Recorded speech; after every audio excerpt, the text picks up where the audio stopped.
Hey everyone, and welcome back to Ontario Cryptids. Unfortunately, I was unable to live stream yesterday due to my home internet provider being down the whole day. That is correct. My only saving grace was the fact that my mobile is on TELUS and not Rogers. Anyways, as you know, I record these episodes on Saturdays and I pre-schedule them for Sunday. So we finally got our internet back, I would say around midnight last night or early this morning. I have a lot going on this weekend, so let's start things off right now. I would like to announce a happy birthday message to Bender, whose birthday is today, July the 9th.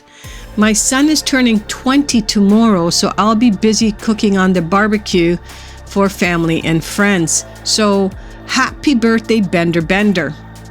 Okay, back to the live stream situation. So my live stream has been rescheduled for Monday, July 18th, starting at 9 p.m. Eastern Standard Time. I will be joined by Rich B and Mike Patterson from Sasquatch Ontario, so don't miss this event. They may do a walkabout for us, so we shall see. Okay. If you have an encounter story that you would like to share, then please forward your stories to ontariocryptids@gmail.com. I would be honored to share your story with like-minded people. Now, let's get to today's story, so go grab yourself a beverage and get cozy in your favorite spot and sit back and relax.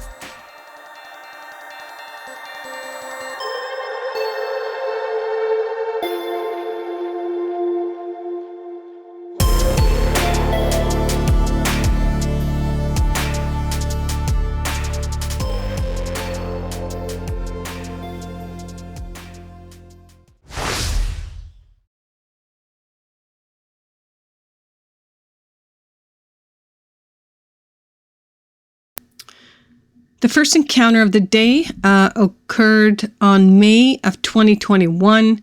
We're going to Tenay County, Missouri. I hope I said that right. And the nearest town is Kirbyville. Now, if you take a look at this beautiful Google Earth, there is a lot of forested area around Kirbyville. I have been experiencing things since last summer as follows. It began with something throwing rocks at our RV. We are building a cabin and staying in our RV while it's being built. This went on for months, and then tapping on our windows began, along with throwing rocks and something rubbing up against the RV. On the 6th of May of 2021, I was reading, and the tapping started on the windows where I sit in the living room area. Shortly after that, I got up to finish cleaning my dishes, and something that I believe could be a Bigfoot or something else began pulling on my door and trying to open it. I stepped back from the sink, and growling began. I was so scared, and it kept trying to open the door and growling, and that is when it growled again. And I yelled, "Stop!" But it kept growling. I then got on the phone and I called my neighbor and then my husband. I am now coming with my husband to his work and sitting in the car because I'm so afraid to be there alone. My husband works the evening shift. My husband tries to understand, but most everything happens when he is gone to work. We have put up outside lights, and then yesterday we added cameras, but I haven't seen anything yet. When the occurrences happened, the outside lights were already in place.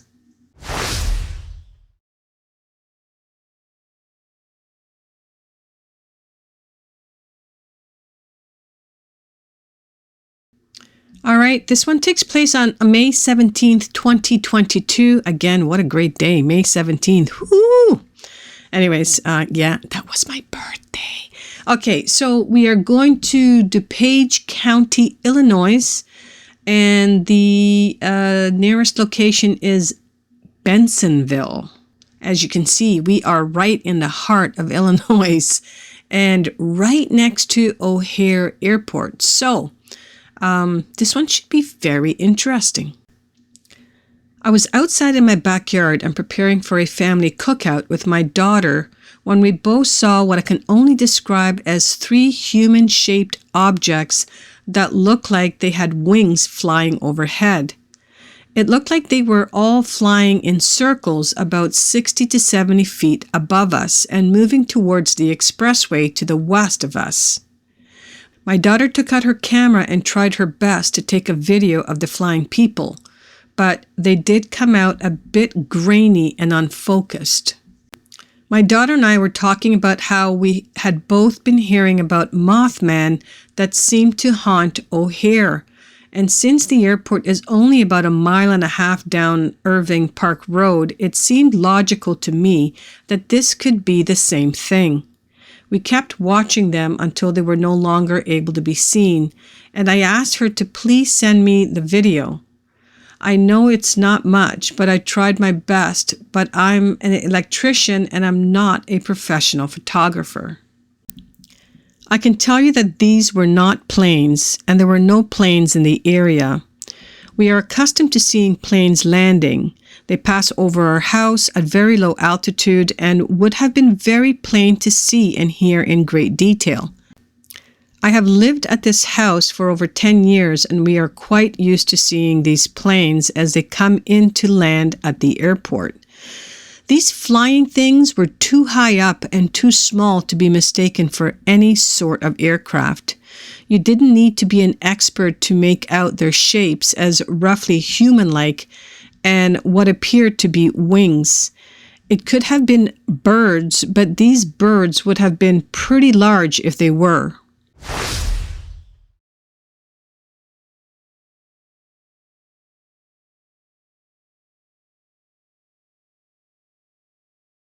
This last one takes place in the summer of 2005, and we're going to the Rocky Mountains of Alberta, and we're going to a town of Canmore. If you take a look, Canmore is situated beautifully in a valley surrounded by mountains. That's usually what a valley is. Anyways, let's get to the story.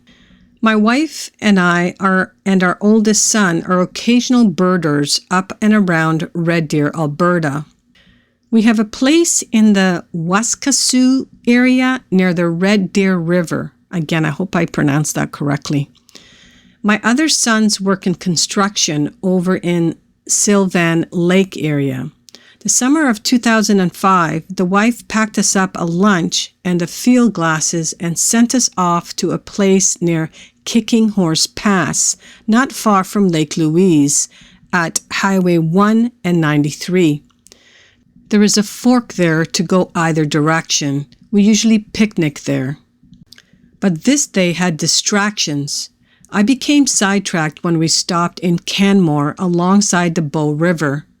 I had pulled off to the side area there, just a holler from the bridge, and was scanning the bush across the water. They're looking mainly for ruby-crowned kinglets, orange-crowned warblers, or those dark-eyed juncos. It was then my field glasses fell upon a dark figure there. A weird feeling came over me, like I was intruding on someone's private rendezvous. But I held the glasses on it, trying to make a better identification, and at the same time yelled at my son to grab his camera. He didn't hear me. I yelled again, and as I did, this time the dark figure moved in my field of vision, a bit to its right. I think it must have turned around and looked in my direction. Half of the dark figure was against a tree, and the rest of the figure was outlined by willows of a lighter color than the figure was.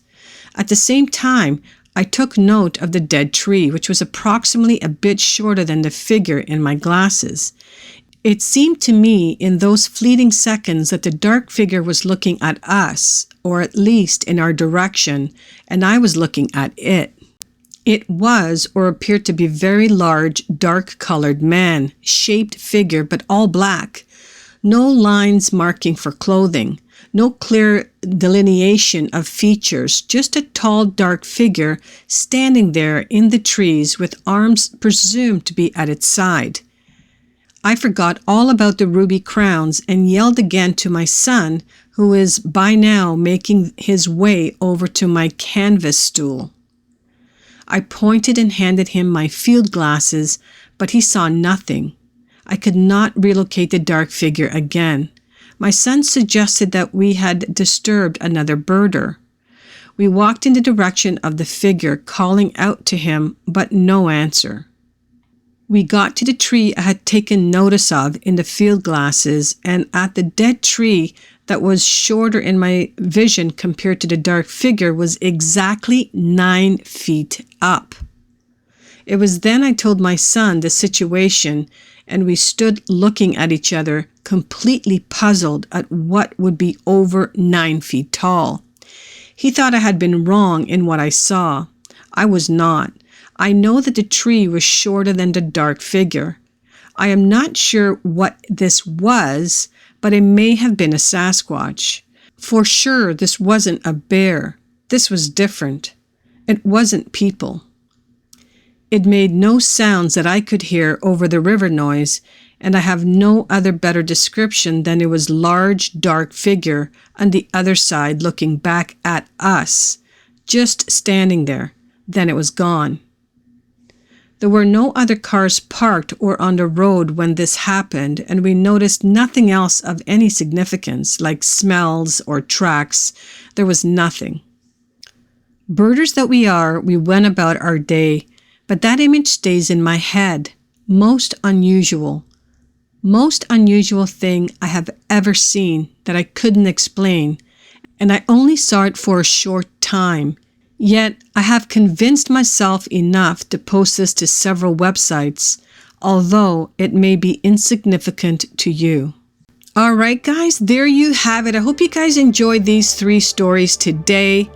I can say that I am so overwhelmed that our internet is back. Otherwise, I wouldn't have been able to do this today and have it ready to go up for tomorrow. So, if you have an encounter story that you would like to share, then please forward your encounter stories to ontariocryptids@gmail.com. I would be honored to share your story on this channel. So again, guys, let's all wish Bender a happy birthday. And I want to thank you all for listening until the end. I truly appreciate it. Please hit the like button on your way out and smash that subscribe button if you're new to my channel. And don't forget to hit the notification bell. That way you're going to be able to stay up to date with all my latest uploads. And have yourself a wonderful weekend, and I hope to see you all next week right here on Ontario Cryptids.